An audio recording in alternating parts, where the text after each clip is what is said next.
the people well-known bank manager aware nti amanfo ahwero adwuma san nyoma nyina ye ade a ede oha abede abeto oman no so anka o manipa ahwere na adwuma no na anka wo ye den o pe baby for den ama no Babayan didn't even consider all those things. They didn't put it on the table to do and find a solution to all this. But actually, no, Muteki, number one, looks like a political witch hunting. Two, as a enviness, just because they feel say some banks may be in competition with their own. Sana man for being. Bibi away wa by mobile perception drives high more than any other thing. Bibi away whereby will be a perception and drive that particular thing more than any other thing. Now, coming to the banking sector cleanup, Brother Penny, what we have heard and the discussions we have heard from experts, Omamoshe Bank and Samhum, say this particular banking sector cleanup actually was not necessary. Because you bet me the skabia kuguma ebe boa ama banks na yeden agina brane na se ohwe sika na yedi begum na banks na agina brane na ene ne yedi begu banks no ne yedi begina mama na agina brane no was lesser than ne yedi begu bank no yadi bia ewo ho se ne yedi beguma ebe gina brane no was lesser than the begu bank no. Yeah. They were saying it was even, it seems 9 million, 9 billion. Yeah, 9.9 billion. 9.9 billion Ghana cedis. And can you bet me that stabilize it? That particular banks. But yet you see the other alternative, which is to eat with the devil. See the 21 million Ghana cedis, which is equivalent to $4 billion. 21 billion Ghana cedis, which is equivalent to what? $4 billion. Yeah. See the big banks. Now, yeah, all in the name of consolidating what things and doing whatsoever somebody doesn't even know about. And today, this particular activity and as action has cost the country a lot. Not only by making 3,000 to 4,000 people losing their jobs, but also, and affecting so deep. Ama and name sebi. Ye economic indicators no kra affinance ya kire ama ye ho hwe kra nya den enye and number 2, so economic indicators nya it drives away investors. That is something you must know. Because obi fancy can be invest you my more obeden obeboka in the san yoma ni nyina ya de ahaye. Some of the things are yagina so dia good banks no see omuntimi manage omu loans na omo de man konfo ntimi nyi loans back no yiye no. Was it their fault? Some fault was from the government. So some fault was from the government in a way. See the loans now omo de ma contractors. Na nke was contractors if we new omo na aban entry omo. Na omo ntimi tua so that they can do a payback to the banks no. Aban in this adwuma no loans na His Excellency John Dramani Mahama aban contractors no was aban no eje from banks. Say be omo di kodi nyuma no. Some loans were expected to be paid around 2017 down to 2018 to 2019. Now I was say contractors into me track to the banks. It coming proud to 2017 2018. Meaning say government is a continuous process. Exactly. Into be a contractor man bind there. And there was who trying not me there. Want me fan na car so na dia nyina. I was say MPP. Abind be to this particular sika ama send your friend contractors no matter pay back to their banks. They didn't do so. They were doing this political which and say, we and a contractor we end this in Triano. No matter that time is Icano and a way Kokoro see in Triano, where we say we in Triano, we end this in of Triano, but the Cobo in this campaign. And all these vilifications brought us to this particular end. Because banks and Yasi can loan paybacks and find it if I need Numa. Into yes, and banks and I run it down kakra na almost find it difficulties ombe operate as usual. But how do you juxtapose this conversation against the background? So say some of the reasons as a buyer at the time for the collapse and now for the cleanup, banking sector cleanup, were that there were poor corporate governance issues as well. Because you just said, yes, a binding be so and it is true. The NDC under John Dramani Mahama I mean, periodically now also banks na sini recapitalize or money idea. But at the end of the day, no, that's can you know. Only names are as a fact. The fact of the issue is, I don't know whether you remember the Capital Bank issue. Yeah. Now you say a administrative problem, right? And how to manage issues. Yeah. Someone was meant to stand before the law and was prosecuted. Who's that? Oh, Atu AC and KC. I don't know whether you can remember when he was meant to start, because I buy any disikabi man and see and confine one fan entity. And man a bank and engine brand. Yeah. But and I'm saying be a mismanagement be na the idea be a course so ba binti na e was wojina embrani. At some point a court na man and maybe see on yede on fan PSS can back. But and I'm see want me on PSS can engineers one yede on kwa fiase. That is it. And we can do all those checks. So but so it is a check it out of the Capital Bank. Which means I don't know whether any banks are facing that particular corporate issues now the idea apart from Capital Bank no more was administrative crisis, no? Say it was not. There were litany of reasons why here combine say so clinic sector, no? So let me take you to some apart from I even have the reasons here. Some of the non-performing loans now will come credit risk was also an issue, a big one.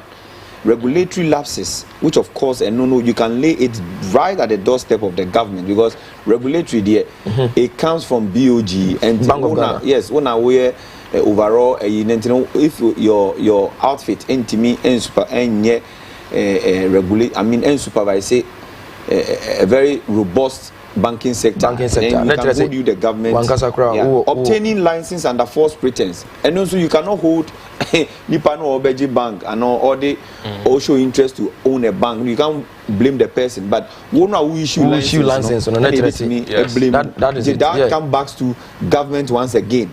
Under capitalization, so bad risk management and funds embezzlement. And these are some of the reasons, and I'm saying that. Apart from the fact say non-performing loans, say yes, I buy a discard the year rules near the and this in mean child Canada. Then the reasons here they buy say now and who be here and say who be here Korana. You know, say your political terrain. No, there is no way BBC won't find issues to buttress those particular issues. Say anyway internet then yes and your man, but to say all those issues are true or not, no, it is there to be proven by experts. Any almost say say no cray. It is going to the about from what I have heard, from where I stand, no, most of the issue now, man, for say these banks can be giving money. I said be omit me so. And even with all what you have mentioned in our Quran. Still, you bet me on my bank and Sika, a bit and so adding Juma number 1, Alpha Nipa Juma number 2. Ama Sebi contractors at me a Bejimu loan, Eddie Aye Quine, and the Yanyo Manuman are the idea. I'm a businesswoman, any businessman, I said, Omu Pesica, Bujan, Omit Nyaye, Bank Naquede, Akui Ababe. So we had an option. Yeah, but even with all this, you know, we can correct them and make sure see they work effectively. Indeed, there is no way because they say there have been issues now. What would you say is Obian sent to Ukrumha? You see about investigations to people's businesses. Now, man for banks and the other. Would you say your mother be Ukruma? Would you see about yes investigations? Would you say your mother be Ukruma? Yeah, but and your mother be Ukruma. That is why I said, make up BBC the best supporting our own. No matter what is very important. But you've been supporting them and still no, they were not using their monies for the right purposes and all that. That's why we have issues about. In America, say Obiti say in the case of Capital Bank at 2 ACNC, Yemanu Kojina Mrani, a nice thing. Onya Sikana buyer, fine. The bank continues working. But the mechanism what you say. When you Sikana Mba so chair or near the Yamano, a bank rabbit Nyaji Sabang, at the end of the Anuka so train. Say Yaji. Company after was they say abine and a managing a BOG and there is nothing wrong with that. Yeah, but that's true, mum. But say obe good bang no amanipa akiri na djuma ebin mukura se se omo consolidated no mo fa kwan so omo ahwe no mo atuatua omo a sika besi no mo nya ntua wie krai. I heard say some of them have gotten some of their monies but some are yet to be paid. Now they are the amount for craft for san no so they are the ahwe omo kwa okuruma because ni sika omo si ni sika na eden ni sika ko kam. Ebi no investment a eden akam omo afaso omo adeka bebre omo eden omo afaso ahwe omo preventing all those things you can choose to give the bank's money as ebe mo be stabilize it on be tintima on be di wonjuma and no matter how you paint it and how to do there was an option that could have saved the bank. That is all you should know. No matter how you paint it, there was an option that could have saved the bank and saved everybody around the bank. That is all you should know. And also money pan here at the time Kenofurata in 2019 budget edi by say sa dwumedi omudie no it saved it saved the customers or the clients and it saved Ghana, I mean as a nation in excess of about 11 billion. And then in Juma etimi protect here someone this Juma we are in a Juma etimi ehodi omo down is in excess of about 2,601 661 and you made me hold your down mentiase chese and Juma is save here and you manangu engu 2,661 unjindi ya kabibi se kasa wo en frama sounds na wodi wanu bo nwura bi nya de mi. No, but this is in the budget. In a way say anka obo ayi no wa kan enwuma na sebe anka omo nya de enam sa banking sector clean up na omo ye ne enam so anwuma na nya de enwuma na ngu. Yes. Na nka odidi na ba ni anhu se ni nti asimasi adwuma angu masa ade a we yi woni nkromfo dwuma ko to parliament yo what they odidi no ba ho. Now say finance minister has the way to put things in parliament and there is nothing wrong with it. Masa the first statement to me go to parliament they are keeping the records. That doesn't mean say it is actually true and 100% correct. But parliament is in a way say and America say yeah but and America say has it brought out. Now so obi say one man enwuma angua no obo say mama 200 companies angua. How do you OCV nation 11 billion? America says OCV nation 11 billion. What has how has that benefited the nation? And America say kasa yam frama. Say what do you don't wura. OCV 11 into no say 11 when OCV asan ke be no. Ari once you tell other sister stations say sa exercise cry aban ye you know. Nanke was say NDC aban and nanke was obvious exercise and no yen hwe han. Into it fell on the laps of the NPP. What you saying? Sa semino. Because the NDC ne two sana moya in common say na nkebe kono enti na NDC so antu sana mo ade enti na mo two sana ade enti ye ntu na mo no say ye hwe nyoma bebre. Okay. Number 1 say ya be support ye banks ema o magina o matimi ade ndwuma ade a na ewo ya ni so say de ben Ghana for asabe omo and this wade hu no say o ni private businesses no omo nyuma be den ebegina. Number 2 the way unemployment aye situation mu kurum ha asabe obi atimi abie na adwuma fa ne Ctv a ya fa obi adwuma wa ha no say Ghana ni be sore ade chia wanya adwuma aye ama wa ye ya tua na ka ama na apebia den adi ye hwe those factors ni na ye hwe contractors na obetimi ananti to that particular bank agi sika abaye government contract awie sa this kana den ase this kana ko amana bo man no ye hwe sa nyuma ni nyina ntini he den ti ye hwe se bank na etoche makakra ya yi sika kakra ewe ye tumi so as government central government e dia mo se de ben omo mfa nyina gina omo nan so omo mfa ni omo dwuma the way be bo bibia and then it showed clear e wo ye mere so se sa nyoma na ye nyina eboa economy no ma economy ni nyiye eboa economy no ama economy ni nyewe se ma bank ni sika ye support no na se wotimi tua the workers or the loan ema contractors na contractors no ko contract na ba na se omo the loans na ba profit na e ba so no ye bank na dia na dia ma say ono sanya sa bank na sanya sika no sa de ma another person businessman bi so mfa investment a ye sika na e den e na ebu wo man no mu ene na ma sebi ennyoma ebo na dia because obi anya adwuma bia ye den eye because a contractor no be di loan no say e contract na sebi offer Messi offer foreman offer even loading boys no offer send your friend no water sub boys no mu two foundations no omo lay blocks omo paja blocks omo twihwi baro obi bia utimi won say na employment nsama ye den akosoro se bi enya hwe kura na obi nya bibia wo ye den ekona no but to look around all these factors now when you factor in see ho now won take the devil's advocate now we use over 21 billion Ghana cedis which is equivalent to $4 billion now we found good banga masa you are doing more harm than good there is no way I ever say ebia clean up now we enya no kwan so e betimi no kwan so say wo say we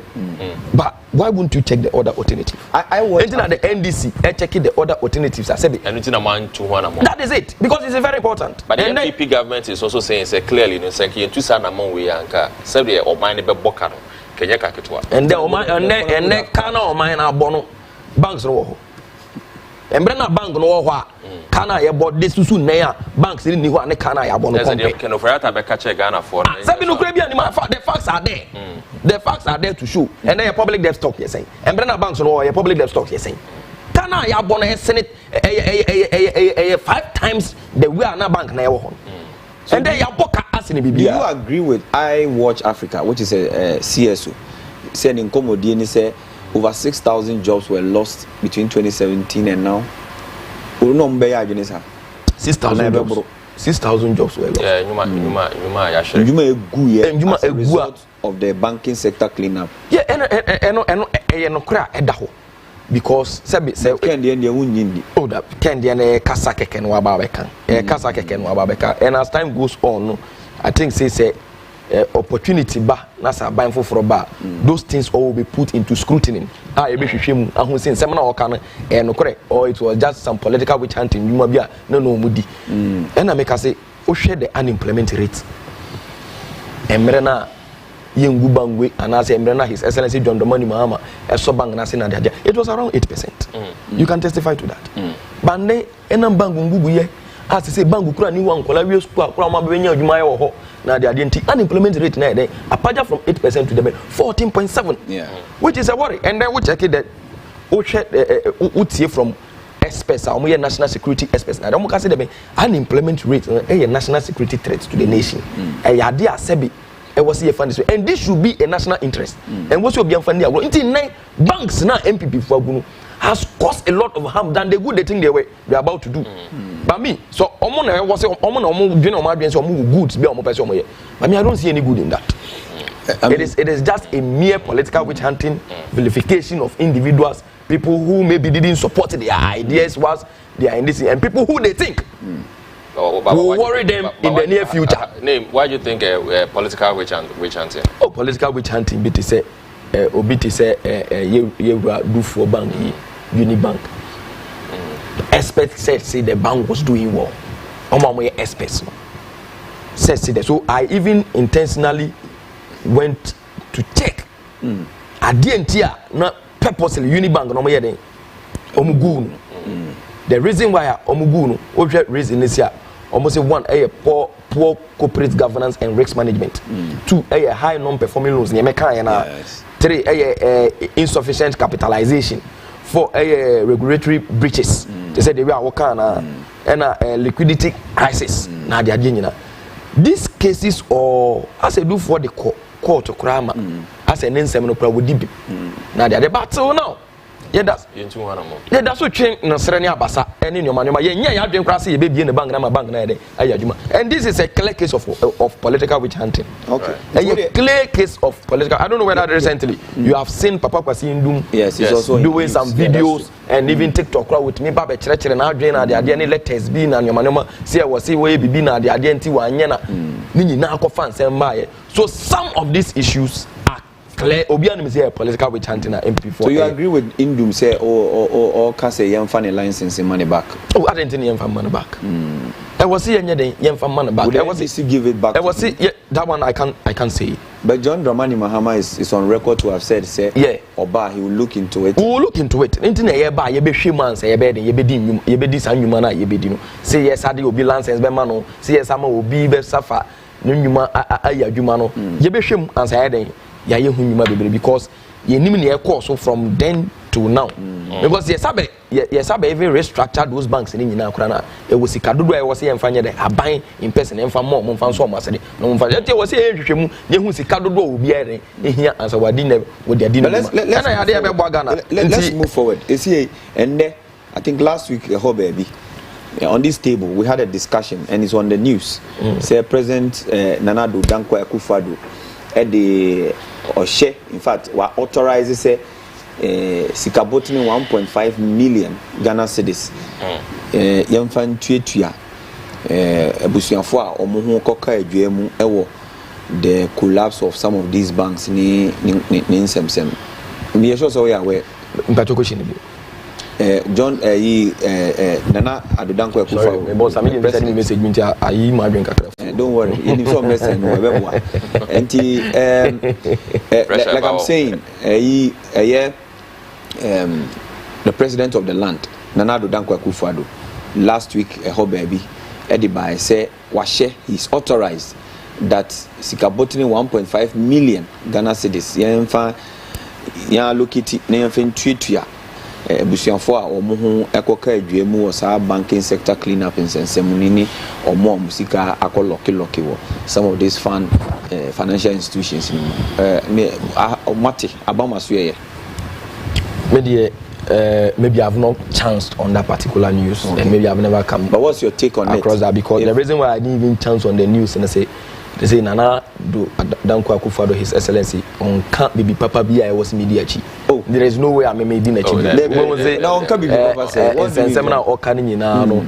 If tomorrow, because of His Excellency. Oh, that's it. His Excellency John Domam. Mani Mahama so I can't say myself yens and papa bit me actually say daddy said some of yens and papa. So I was thinking say you say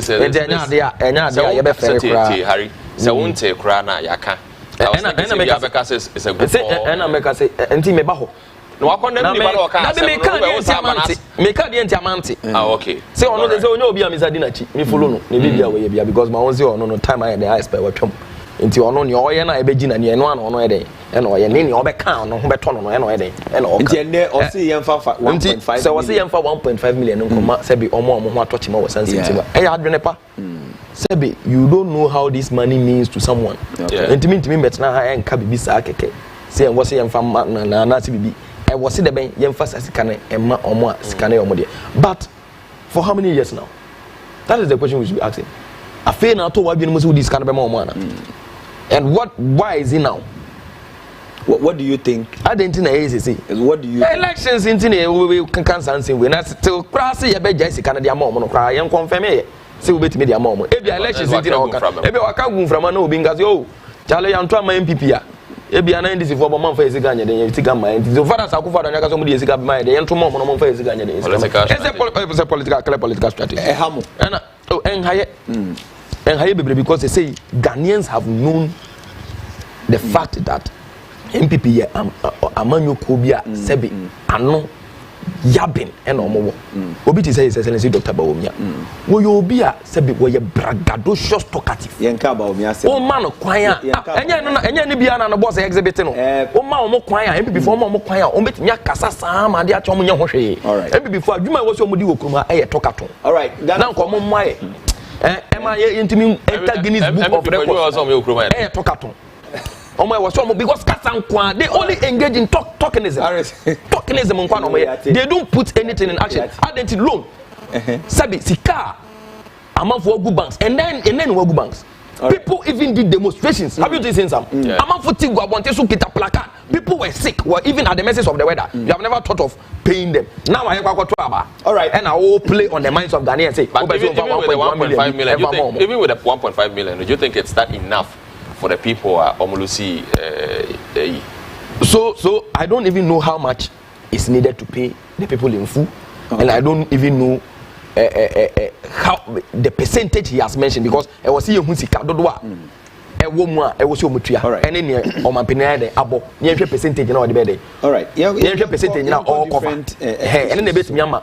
But because I don't even know the total amount involved. Different issues. Yama Ghana Frontiers say, and they banging and some way can want me 420 of them, and now a buying through the dealings. Yama Omu Egu Yentias as Timemu for 420 of such. Now for pen and paper, naturally. Universal banks, a ban will say bank akese kuku dam ewo kurom ha no. 9 of them, Unibank, Royal Bank Limited, Beige Bank Limited, Sovereign Bank, Construction Bank, Capital Bank, UT Bank. 9 of them. And there, yes, in some meeting, Yajo license, Ephraim, Sem. Uber Microfinance, 347 of them, microfinance. Microcredit, 39. Savings and loans, 15. Finance houses, 8. And a non-banking institutions, 2. What in our Boma, 422. And there are some a big issue, and the best say, man, penny and there. Or say or the 1.5 million to was a fan bought side infantry or more or Mukoka Vimuna.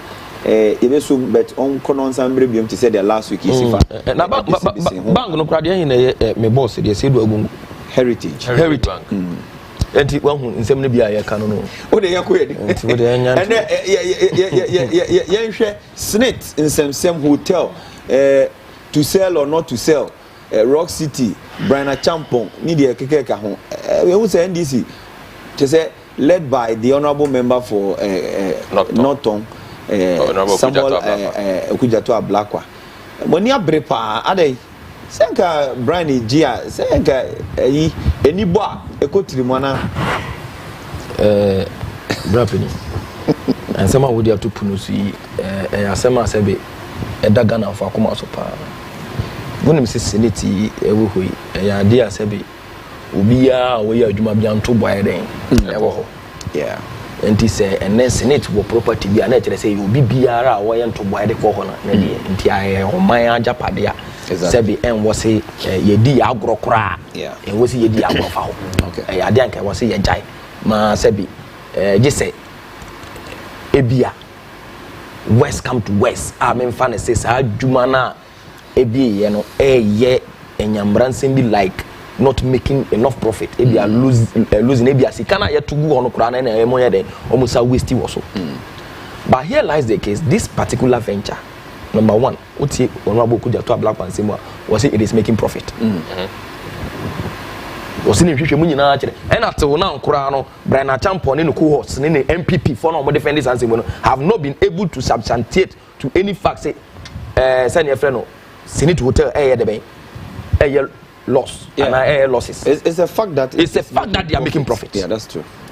Number 2, Obi are involved in this particular thing. Okay, let me establish this case first. Say you better amai ajapade. No. Number 1, I was say you say send ajapade na eye. Say o ton abai ade a eye profit. Eye profit, kura timi profit, kura bu target no so. Say otono, say it doesn't sing anywhere with common sense. It is doing well already. Number 2, say oton this particular hotel ama ankran kreno. I was say obi oba betono. Obi a say ono ne ono wono ebo no homeboarding esene ne aban no wonti ye pese de aban na de na reach that particular limit. Ne de na oye. That is the case. Omo involved on person omo meto this particular property. Brian Champon and in Rock City. Or can was you? On the way difference in Rock City. No, Rock City. Is it that they are buying the hotel outright or they are buying 60%? You are buying 60% of it. You think you are not buying two? Obama 70, 80, 100. No, Jaffa. So let's take with the percentage. Let's take with the percentage. The percentage then 60%. Say OG 60%. Obia be adanse even if there is no document say be ye prove this particular thing. Obia be adanse say there is nowhere obeka say Rock City eye profit in the Senate. I send a friend Labadi Beach. Someone will ask why. Location is a factor. Location is a factor. Hotel e Accra, any hotel e Okwa. Kwa woni me da profit Eastern kwa. Easter and Brian Champon your profit. Easter no benya reasonable. Say you profit every day. Reasonable profit. Easter and no profit. What's a hotel a profit every single month? Yen Toma hotel a where profit Easter pay. I like how hotel a profit every single month. Any hotel a profit Easter pe dey hen was here turn here him Rock City mbom na was say Senate for enko top Rock City enfa nka omo nyapade ho it is say wo ba be fa nyansa kwan bi so because we send your friend we obi we influence we buy no munti and that is also another thing. Yeah, but why do you say why would you people make the argument that of finance akwan so? Oh, say Senate na wo ton wade. What decided say obeton wakoko be there. And obi say over the muzzle to buy. That is the crux of the matter. Sure. Here morality even comes in here. In a way say wo as a cabinet minister. Oko cabinet. Mo discussing some. Say sabe government venture be mono home body you have anything that you are part of the minds on cabinet and they say oh I been be our fellows who they are managing Rock City man here on cabinet no problem to me the agenda because they say oh yeah adwuma buying who bet me this agenda ba my head they are managing Senate na bia the way our fellows say be Rock City na di mu Senate no na no so atimi ade eni so atimi adi mu sa but they make an so so you are a government appointee a government a minister a cabinet minister say day to day be am form man no mo form o man ho abene enti say bibi nkoso yi o man no mu a wo na e wose ye den ye bisa wo na e wose ye bisa enti mo ko cabinet asem na ye den e na ya mo discuss so see obefa back doors bra peni obefa back doors aba as a cabinet minister a obi anim say who are buy mu a wo level of influence na e wo soro to influence that particular deal and a contract no no wa fachi no wankasa wa be tender for that particular contract say say be open 60% out of Senate adia wo we cabinet minister morality comes in here. It is not fair, it is not good and shouldn't be encouraged. Yeah, China says businessman. Oh master Akufo-Addo was the one who said if you are in my government to do business then join the private sector. Didn't you hear that? Yeah. Akufo-Addo kan na dey na woni say obe only say Brian no a businessman. Rock City is a private entity. So he should go and join Rock City so that he will live obe free minister hono onko join Rock City. But there's my government and for government be there. But there's Rock City business. But there's Rock City which is acquiring the bank the hotels. Not Brian. And how will you say this? How will you distance Brian from Rock City? Anti Rock City why there? Obra penny in pato me bisa wasemu. Brian the champion there. Say na obeka say because mo na mo hosting show wa hanti asemu ba say ndu agungu onim ho. Onim ho. Onim onye on the only station no. Ba onye producer. Ba na mfa ho. Asemu ba obi a be friend first yo no. But sir, you will be the first to but Harrison say oji tumu so say. Obi a wodi CTV home fast work. Say do agungu. Tie odi so fast work. We understand but they are managers managing a Rock City. Brian Sujina Akwankra what's in America? Yes. It's in a then I say near the Akosha Brian in the concert. Who doesn't you see when people make these claims Sabe I don't get it. Who doesn't know Rock City belongs to Brian? We know. No. We understand. Yeah. And who doesn't know? But Rock City Nijina Crow. Brian Nijina Crow. Snatty for net one shares. And a Rock City management to say, you bet me at our shares. I'm managing hotels. I'm managing. I said, I was a Gina. It's Brian, being the owner and all those things. It doesn't come in. Oh, no, you can't say that. You can't say it doesn't come. It comes in a lot. But you appreciate the fact that a limited liability entity. That is it. There is no doubt. And you cannot confuse the ownership of the facility and even though yes we know all the technicalities about but the fact is that you always have to distinguish the personalities from the company. The company. Like how? How will you politics be more any politics about this knowing that Brian this is very commonsensical. Say and in any box site now yes here the ama Ibrahim Jomahama no and I'm saying the company no Ibrahim no different into the company manage so different box site na the amount so it's a matter no it is not a matter of you doing example na mema. It is not a matter of you doing example na mema. This is not a matter of doing example na mema. So because say sabi o manager bi ono di kan sabi we no CEO keke no no bibi kura contract bi ba sakura oni mu ho na amanfo na ye contract no na fanti ye nya na sama no nko like how I've just stated with the fact say there is no way I will see Senate Hotel Labadi Beach Hotel losses. It has never done before, and all the documents they have even passed their target sometimes. So Harrison, so therefore, why then is Senate selling shares? If you're making that is the question. That is the question we should all be. Any question was here. Why are they selling shares? Question was here in ABC say. I didn't Senate a shares, and then I'm happy on one thing. Now let me remember you this. When you say organized labor force, you yeah. And we be no more. Say be omo yetu bonko so for. Omo ye bi no omo so omo kan krata omo te ase. Omo ye bi no omo so say obi raise allegation be omo ye hwehwemu ase be they can also know the fact available to take decision on it. Omo so omo kan say be say be sa contract we dey enya dey omo so omo dey omo do you know my problem with them? Omo so e was say dey e was omo ye dey e was omo judge. Do you know my problem with State them? Your problem. Organized labor. Thank you. I'm listening. My problem is that, and I'm not sure ube timi yano. My problem is that omo reps mienu nyabaku on the board omo reps mienu. Okay. Are you aware? Omo reps mienu yes. So the question. And the question is, what did these two people record? But dance ben e wo ho e say even at that board level no krano they raise objections against it. Up to date, these two people have not spoken. Why? The silence even speak louder. That is what you should know. The silence even instead of the silence being concerned, the silence are rather speaking louder. It's speaking louder. Yes. In a way, say you don't know. You bet me I you know some representing a company or baby. If you are not decision we could take you on, that is not the decision of the masses. That is what you should know. Yeah, sometimes parliamentarians to me agree on a particular issue, both MPP and NEC. Not team for the public opinion for the charging of the assassin. That doesn't mean we don't have representation over there. But the mechanism what I say, we have representation. Send in Penny can say Nyansa any Baku for 3. And so even as Sinipa Munu ever hono. You don't know what may happen. I'm not saying say it happened.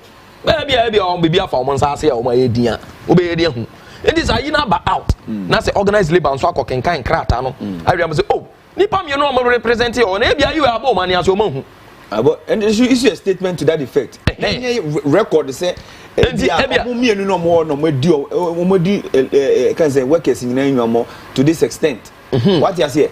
The best thing now to do is to make sure say contract your terminity near year free, and that is what organized labor is doing. The other issues will be tackled. Send your friend as time comes. Everybody now some confirm you know free that particular position. It could happen.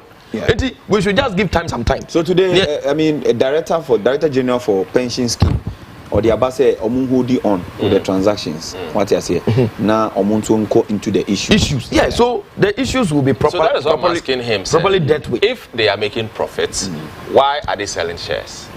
And it is also another problem. Because you are all contributor to that particular distant Senate. Say board no crowd decided see a ton shares. If it's me about say masses and it doesn't sink in well with us. Exactly. So until we will rebel against that particular, and that's what we are doing. And then you unim identity and faswa board for no prior day ebenya fiso. What's that? Everybody knows. Every human being, and they will be an influence. One way or the other, no, they are corrupt. One way or the other, no, every human being is corrupt. But checks now are to in place to straighten the human being are very important. And the public opinion is number one. In a way, so why are we getting board to say, oh, ton hotel, no, public and hotel, no belonging to almost ton. Please, I hope what I'm saying you understand. Board didn't make me decide. Sabi, I just see the power board is in the no nation reasmunyansa, you know. In-depth knowledge about how to manage hospitality issues more than even someone on the board. And I wouldn't say most of the people are not people who are specialists and I say technical men on hospitality now. Maybe be a doctor, be a nurse, be a and then say even say meeting no more raise this particular issue say tons in it a bab one people or my expert will raise concern objecting to that particular decision. Me honestly, and that is why we have public what baffles me is if say at the end of the year profiter, which we've been hearing now, I don't see why we should sell shares. So unless of course they are struggling, you get it, and they need another hands to elevate baby bia or mobia. So for me, I'm happy. Say story about said they should halt the transactions. Exactly. And the party position from the NDC is that you do me, I do you. It is not. We don't have any problem with someone buying something from the government and doing it well to help. We don't have any problem with it. But our problem here is there is no way you can distance Brian from Rock City. In this case, and it's a business person. We free if you are trying to do that, that is what you are trying to do. One will be ultimately. If you are doing that, that is what you are trying to do. Yes, sir, that is what you are trying to do. Let's move on. In this case, different business person being a buyer, you'll be okay. NDC will be okay. We will not be that okay. We will equally read the contract and understand what is happening. And we equally ask questions and reasons why you are engaging in that as a normal business person. As a normal business, we have the right. That is why we have voted for MPs. That is why we have representations. That is why we have people representing us in both committees. The parliament. Our contract, was your no bisa questions on our behalf. Right. That is why we have it. Can't just be allowed say because say businessman enti embe sen start track keke. Ade ya man sign the ade. Obe try was see ye proper scrutiny. Ye hwehwemu yiye, ye fa no man see. So that bi ehho asem ba kura. Wo a wa beto kura no. Yeah. All right. Enti Ghana for enkomo na ye gusu a twegu no na Harris. And there or two bimbane papa Harrison Kojo Abba or a national communication team member of the National Democratic Congress NDC Amanyoko no ena yakoswa enini edin komo fidie so no na yebeto aso na at this point ye pese ye je won so wadwene enti obetimi na wafre ye point is brother ye point ye fa college no kakra na ye point bye en some wo oh, that all right. 0302 117 593. Which me for now they were doing today. But good morning, sir. Hello. Good morning. Hello. Good morning. Pacho Bodini baby or Kase free. Mwamunia Obrimpon and Kataviko Korea. Yo, Obrimpon yet you. So I think let me start with the bank cleanup. Okay. Let's look at the number of years at 80. And other matter 80 calories. Let's look at the number of unemployment, the rate of unemployment now. Can you do a little job from the 423 banks in a now then they will not to my is this money going to solve the life? And I said, and Yama was saying, immediately you collapse those banks. You should have invested in this bank so that bank for no more no matter after bank to 100 no line. Nipan maybe at that time. 1.5 million our mom, they just find another bank. That be so if you face the reality. Now say the bar with an example, not by example any hotel career. Yes. Now move the something and say by example is come out different from Rock City. You see, when Honorable Kudo brought this agenda not the buy, how much money they will Rock City have a reply? That be Honorable by example, no other reply. You see, this shows there is no clear difference between by example and the bank. This we are cabinet minister. It means that he saw the loopholes in the bank and took advantage of it. This shouldn't be true. I would say at least. Look at minimum and maximum scar or proposal of the mass network. Too abysmal. So, if you check on your way, so when you be our cabinet, you will get this asset. How about you take it out to you and get advantage of the Smith shares now, this hotel team. So I think the prime example has a hand in this saga. And America, not the Mungo Sambu, my farmer, or my gun. All right. Yeah, there was a Miniabema. Co-mensa pillar 2, Eddie Abba. comments are that say wajibra we share on Facebook ntino we see you pa and also betimi afre and now the messages one of these betimi afa WhatsApp and text message 0202 115445 and 0531 971 said ebeya ebejibre na ya kan dia ma enti obetimi so na wafre 0302 971 593 Frena Yendin Komo Ewo Studios. Good morning. Hello. Nyamia dom. Pacho bodi ni baby o kase free. Ya kwame Mike, le kase free Madina. O kase free Madina. Madina yo yetio.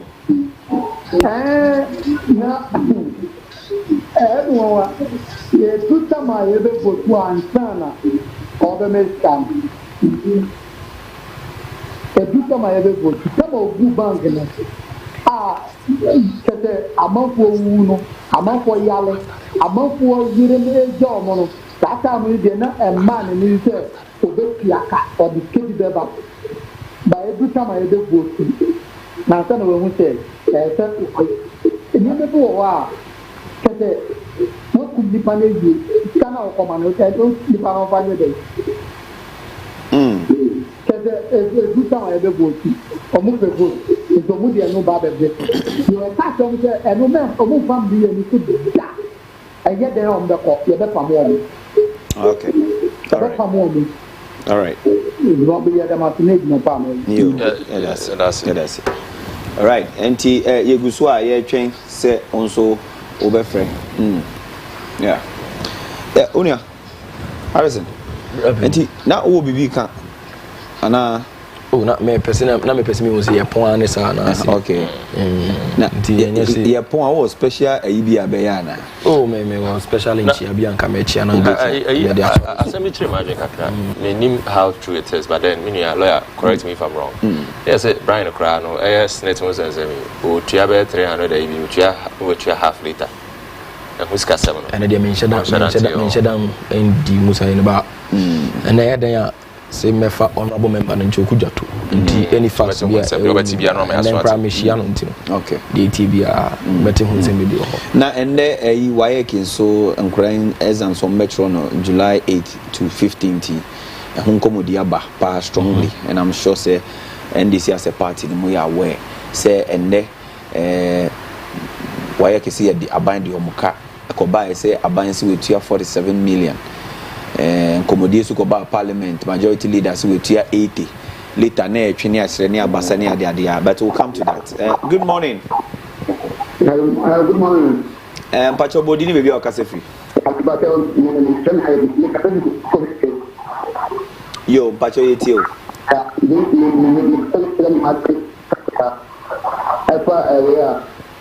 Hello. Pacho yetio pa.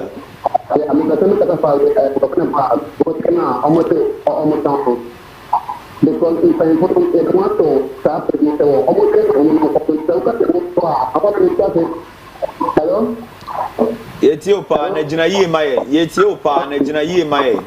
That's what I think last. The first hotel we are hotel me come done at Semato. William Singapore. Hello? Yeah, yetio senior. Oh, online no. Dunia, I mean, say nya bad ana. Oh, nya bad. Say abayan to me antua in social ankwala. We issue 47 million. What anke was your issue in full? Eke wo hanka say 95 million. Ban say baby a Ghana adru no. Ghana is on the crossroad and they are ubi my emfa call in yambra. Good morning. Fine morning, sir. Pacho bodi ni baby o kase free. Okay, okay. Pacho itio. Actually, the problem is cleaning of the banking system now. Then is again what my electric Asama, Obaba, and they are really at the what I can do.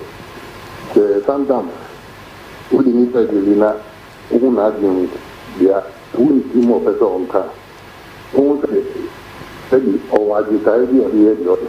In community grant, we need Catholic theatre because the moment after to use your open, we got what in the battle is you.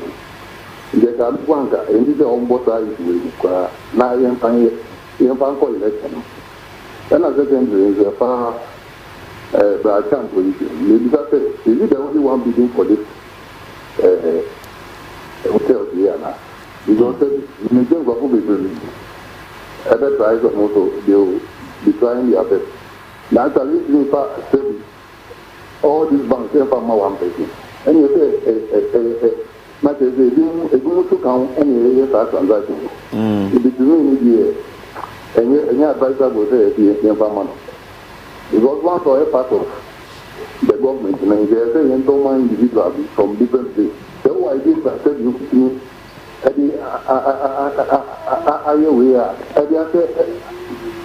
before bank now, other than someone like who are them who are abandoning on you. Okay, all right, yeah, that's it. Yeah, that is also what do I drink, Chilaba? That's a young chebe say before by Bakumi and Nubia Kamuna, Yadi. And T. Unia, now one who was some so. No crying, I was some say a bind the wire almost about 92 to 95 million. As a was a bind a bind ekele. Okay, so no wire for Yababa. Now, who do was some good morning. Good morning. Pacho Bodin baby or Cassifree? The Cassifree and Konya, I want to do what? Pacho Etiopa. Okay, listen to the same again, Cassifree. Pacho Cosuna Chewadi. If a banking sector clean up, no. Okay, Coswana Chewadi. Okay. A banner here, the one in Ukraine.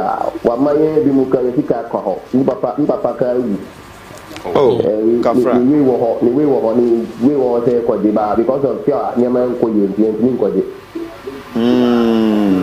I don't know. They say, about to Limpina, or Jasikana, on China, the Canadian Copomudi, no more Muntena, Copom Tom, Copoya.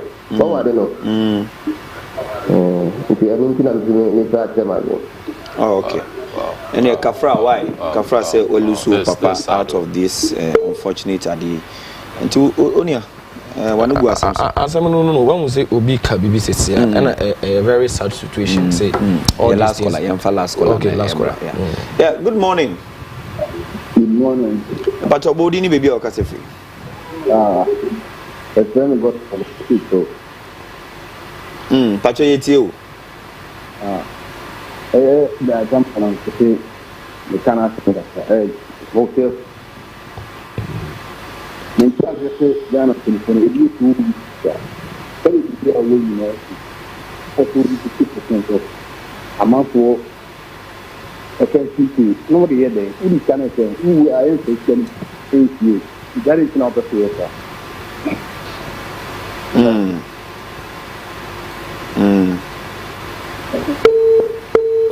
All right.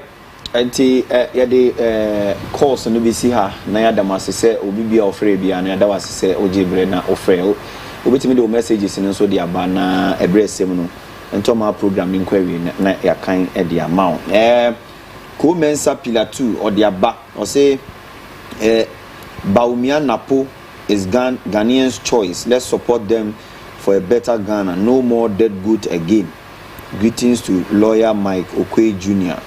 aka Gabo PC for Domi Kwabinya constituency by Komensa Pillar 2. Komensa until message na ya kan e de ama wo no. Unia.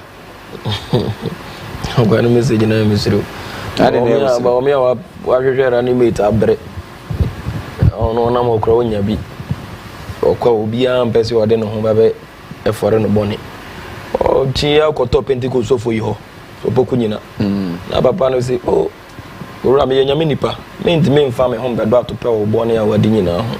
And I will say the way I was say oh once ya na ye the parazone tank me nu e wo horo kra o horo kra e o ntino boku nyina njantu enti ade no boku nyina njantu so be no na woni me yesa yesere won kra ofuro boku nyina ho no na na okọ tek ma me no ho na tek ma me de biza na say mfe wo twiniye ye kwa message be na de magana for wase mo first year no mame na me ntwi car no ana mame no te free akọ ana na ne mu hantwo say wo de akopie na po ho say na po embe ya na ya twa omo they should come someone who has mismanaged the economy with someone who has mismanaged the energy sector two mismanagement now coming to an election nana me di manu sine no ande embe kan na say election we ya agoro ne fom Ghana for be hu Ghana for asua nso ene nsa o hu ne ede ne eye ya hu na po nwuma ye ya hu ba o me nwuma ye san so ne ya hu John Dramani Mahama ene jenna no pokwa jima professor o mu nwuma ye nti Ghana for de beto insenia no so no ma den o ma so ma hwe ne ye den ne be bo o ne ye den ne mu duru na o ma yi ma me mfa ncha so nko sore no emma eye me boss National Communications Officer Sami Jemfi nana meto so ana ma sore nana nyankwada da che hene me chiao akwa na sebe nyame ne pagya nipa yes sebe Sami Jemfi obi anim se sebe wonye nipa tuturu bi aba obi anim se we wiemfo ba sebe nyame apagya no e de na afa politics kwan so a nyame ama na inside akosoro na talent ene ne nyuma pa a wo ye de aboa Ghana nti na nipa bebre na omo ye businessmen na de kwa hwe say oh say ye ba yi ni nyuma ma Ghana de ade nti na wo say ye jama na bre e wo say na ye so na sene no ntimi de ntimi ni nyuma no e na wo de o so na se a we de o de nyuma this Sami Jemfi o ono holy public office da on holy pop on di obaban sika on di taxpayers money onyi bi da wo hwe Sami Jemfi nyuma wo di no studio ye kura wa bie de abo NDC 360 na de eye ankora sabe o mo hwe Sami Jemfi ye den no nyuma esu ani ebe boa ama Ghana atumpon anya dache pa e no mo de o mo store say na masa talent bi say anka ye nyama no mbre o poverty mu there is no way yes akra ense nkran ma nipa mbe de ama young people mbe politics that is what you should know and as Sami Jemfi so you obi a ono bibi ye ma na on fan te to deceive the masses say ono so ye ma na obama wate no onya bi kura obama bi kura ye aso so ama wanya bi adi enti na date hene me chiao nyame nchira no nyuma pa wo ya Ghana na NDC enya NDC gwa na wo ya ma you are doing it for Ghana Sami Jemfi nyuma wo ye de aboa Ghana expose sa wo de ba nyina na ade nyina no it is to the benefit of all of us especially the young ones say now we have a child like that standing in for all of us fighting a good fight and you know say obi a okontokwa against corruption number 1 katachisiani some sort of unauthorized things bibo system no he will surely face this type of he will surely face this type of difficulties it is Sami Jemfi obi a say be odim e Ghana politics and the guy has a future in Ghana politics there is no doubt about that people can say whatever they want to say. The bloggers can do all their publications about him, but nyame ene pagya nipa ene nyame na pagya Sami Jemfi abeduru baby all wono me na mo ase that's very very powerful words here we hwe go boss so hey Sami Jemfi won sem kwa no why a powerful man and we can asema no atoto akani we obi a waboa washe ye nipa bibire nkura nka first nka ohun kwala of politics musi of the NDC the National Democratic Congress echia o yesu echia na ohwe raps ya Harrison ehwegu aha no anse mo de you know but over the weekend no trendy pa for another discussion some other day anti ye beda masese moji brena mo ne etina political grounds jumedie so ye beda Harrison Kujo Ababa ase na oye National Communication Team member of the NDC na yeti na no this no nti yebede obi bia pa se ojebre na onso de wadwen kire de fa WhatsApp ni Facebook ni de keke ka ho de ba ya but afra me haje me sem kra o hey challenge of the day haje me sem so that high no challenge of the day Monday and it's a new month and you know a new one package where they are not doing director say challenge of the day questions now ready afato screen is for mine na any who come yeah I'm say very very yeah kind of sound so what messages be na wa boboso na to an Monday yeah I say we di aba I say Thomas Ayete NDC branch chairman in Ningo I say so while we are busy campaigning for John Mahama asome kura we me dey no maka director Mama screen no, mama challenge of the day. Message say bad here. Who do we be services here? Also be Harrison say. Now o communications officer puna Samrani bebrebe. Na man peni dia pa na be ka fa ne ho. I say Ghana's Independence Day parade takes place on March 6th annually. Which landmark of Ghana does it take place in?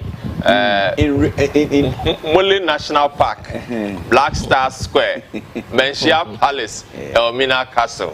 Is it the possible you answer? Is it producer? Just executive producer. And Ghana we dey no, and that screen is so no. Our home in there now. Our home anu yebiana. Now their WhatsApp numbers are the Google screen is so no. Now we near now also wako baby akwaje Korea hand and fire. Therapy, massage, tronco kwanso a ho ebesisi ho so wachi nkase nyina ebetenetene am wapom ayedin na de aye ejuma e wo Ghana ha Ghana no chichire na nya easy sa Ghana chichire na nya easy sa all right ti yen hwe birthdays so aba birthdays ya aba director woni me nante se wa ye krado a de ekọ de edi kan pa ye de ba eye Adwoa Diamond we free onamfofo Adwoa Diamond happy birthday to you Adwoa Diamond we free onamfofo ni wabusua se yankopon hira na onto wonkwam se de be ya onanso be doso e wa asase so na be mami pa ni grandma pa e de aboa abusua ni de keke kan nti happy birthday yankopon hira pa Adwoa Diamond de free ho na ye ko Mami Inshira Dazi say according to the information we the deputy regional women's organizer of the NDC. Oh, okay, Mahama for Central Region. Central Regional Deputy Women Organizer. Mahama Ba Mami Inshira Dazi. Happy birthday to you. We free unam for eho ena eni wabusia ena atoyenka mami umfuni na etwe gu anti mami Inshira Nyankopon Inshira pa non tungum yeah de diswo director answer me nante chocolate Rebecca na amele amate kuwele edi udi doso chocolate Rebecca na amate kuwele chocolate is the first name and I say very beautiful name chocolate Rebecca na amate kuwele we free umame Josie Asabia ena ede brew say Yankopon Nhyira na o wish you happy birthday Yankopon tu nkwem na oma wo nkwanso nnoso e wasase so this is from your mother Josie Asabia ena ede ba de edito de eto so Apostle Francis Kofi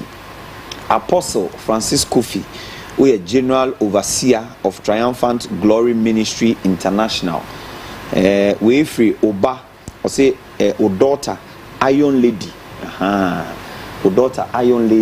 ho eneba Apostle Francis Kofi senimfoni no aye krado director feto so maye Iron Lady all right we enso free namfofo ho ena ekoma ama ata ho say happy birthday to you ama ata onso Nyankopon Nhyira pa na onto nkwem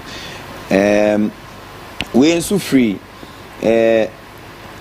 we koma Reverend Daniel Annan ana Sofo Daniel Annan senimfoni wo ha monfanto so mano Reverend Daniel Annan we me papa prekope Universal Gospel Center whatever many abusuafo nyina we show happy birthday Nyankopon ento nkwam na onhyirawo kese maye na oma onyinche nso se de be ya na anointing nso onhwembu su bebre temu dada but onhye ne ma se de be ya obekoso na waje akra na watwe akra nso de ama Kristo the body of Christ nti happy birthday the edi ho say be my last one Mrs. Susanna Labi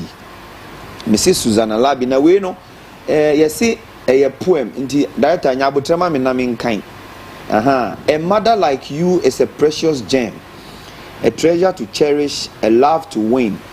With every smile, every laugh, every tear. You have been there for us year after year.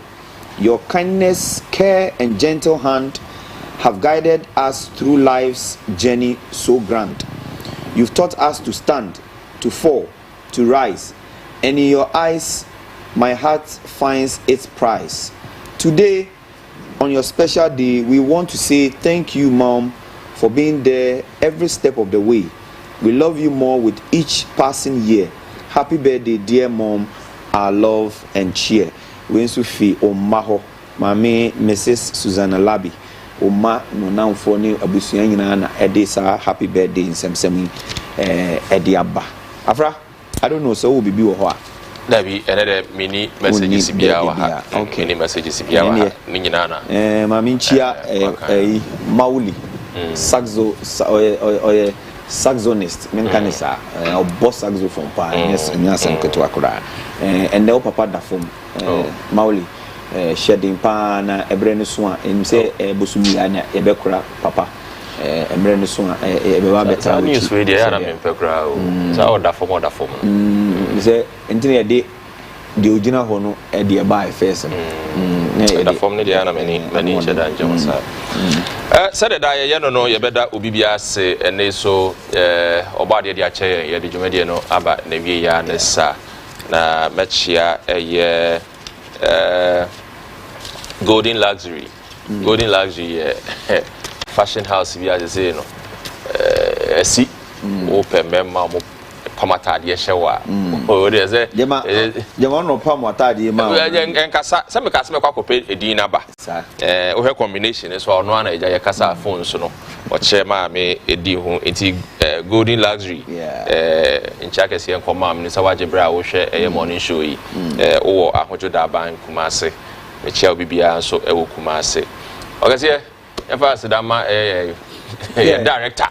Director, Alaji say do agogo busome foforo na yesi no ye be chia na yada wase said ani de nyina obo ya chidom e ma ye dwumadi eba o hwe yen so anti ye be chia pa yi ene na ye se so bade nkoso ma wa hoden nimde ani nyansa na koso fa ye adwuma da ani de nyina o ye Harrison ye be da wase se ye to sa frɛ wo je brena mutable house so ye de kama pa table no so de won so de Kache Sami say Yanwa.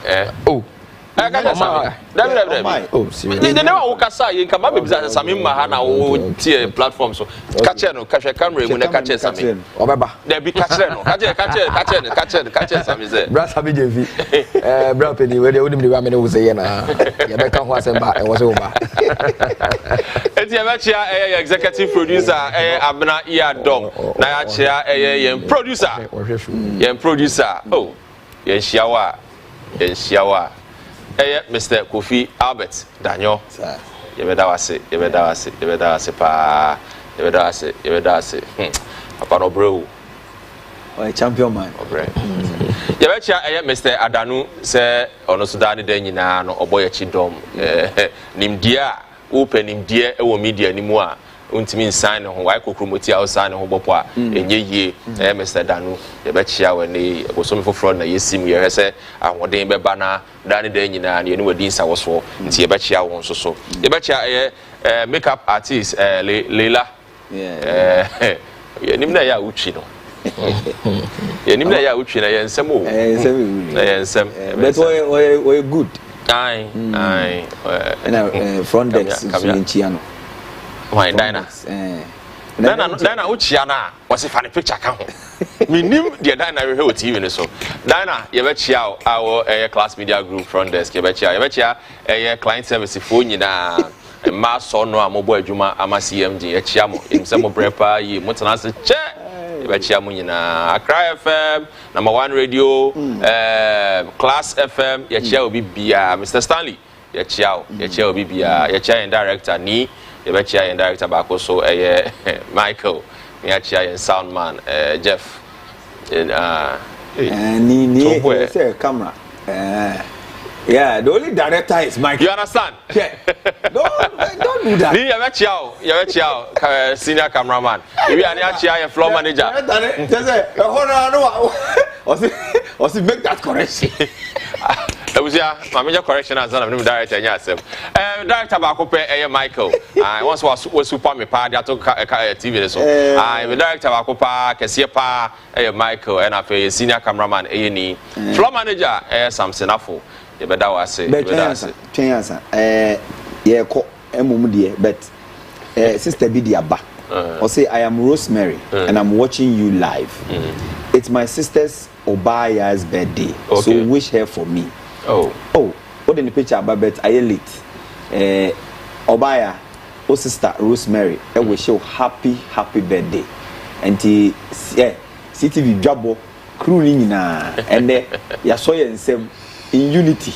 Any of them, actually say, Yankopon to why Obaya Yankopon Shroud, Yedina also stage, and a so yeah, wish you happy birthday. We the bossy Benji from Lakeside Estate. Ghana's Independence Parade normally takes place at Black Star Square in the Greater Accra region, adjacent Deaf and Beef Commission. Hey, just a better or my landmark in natural say, answer the way 1 winner not manual. Or city. Ghana's Independence Parade normally takes place at Black Star Square in the Greater Accra region, adjacent also a location. Deaf and Deaf. Monday where we need. And Benji, where you Benji. Benji, where we need. Benji, you know Bekasa, China, my location, you didn't come out, said you over fast walk or a chatma on one as soya or a challenge of the day. Now I call now walk home and a Monday. Into any income. And maybe I do message in fire, no. For details in the mind where you better from Repimna, you said you better no afar. See, you better be say, that's an China, you better say she near the air Jumedia, upon Yatunidi, Ctv Dwabo, Bremo. Right. Show who ye, Naji Brechna, then near Juma, Yakramo. Medina do not know, Afra the voice.